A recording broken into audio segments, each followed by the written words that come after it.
অসহায় মুক্তিযোদ্ধা বীর মুক্তিযোদ্ধাদের প্রতি শ্রদ্ধা ও ভালোবাসা জানাই এবং 24শে জুলাই আন্দোলনের প্রতি শ্রদ্ধা রাখি। আমরা জানি না কে কখন এই পৃথিবী ছেড়ে চলে যাব। আগামী দিনগুলো আমাদের জন্য পড়ে থাকবে, কিন্তু আমাদের যারা নতুন জন্মেবে এই বাংলাদেশের একটি সন্তান, একটি ভবিষ্যৎ। আমরা চাই না এই বিদ্যুৎ সংকট পড়ুক, আমরা চাই না তেল সংকট পড়ুক। আমি মোহাম্মদ আব্দুল হালিম, জাতীয় কাউন্সিলর, ঢাকা হেডকোয়ার্টার, সরকারি দপ্তর, মোহাম্মদ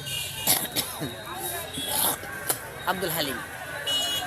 পৃথিবীতে যতদিন বাঁচব নিজের অধিকার নিজেই আদায় করব। আমি চাই প্রধানমন্ত্রী তারেক রহমান স্যার তিনি যেন উদ্যোগ নেন 300 বছরের মধ্যে আমাদের বাংলাদেশের তেল, গ্যাস, অন্যান্য যাবতীয় জিনিস যেন শর্ট না পড়ে। যেরকম যুক্তরাষ্ট্র, জাপান এরা যেভাবে রাষ্ট্র চালায়, আমরা সেইভাবে রাষ্ট্র চালানোর জন্য অঙ্গীকারবদ্ধ হতে চাই। আমাদের ক্ষণিকের জন্য বাংলাদেশ নয়, বাংলাদেশ একটা চিরস্থায়ী মানুষের কল্যাণের একটি শব্দ ব্যবহার করা হয়।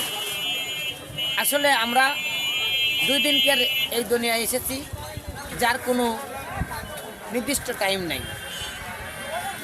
সর্বদাই কষ্ট মনে রাখবেন, যারা যে মিটিং করতে চাচ্ছেন, যেভাবে মানুষের কল্যাণে ক্ষেত্রে বাধাগ্রস্ত করার চেষ্টা করছেন, সবাই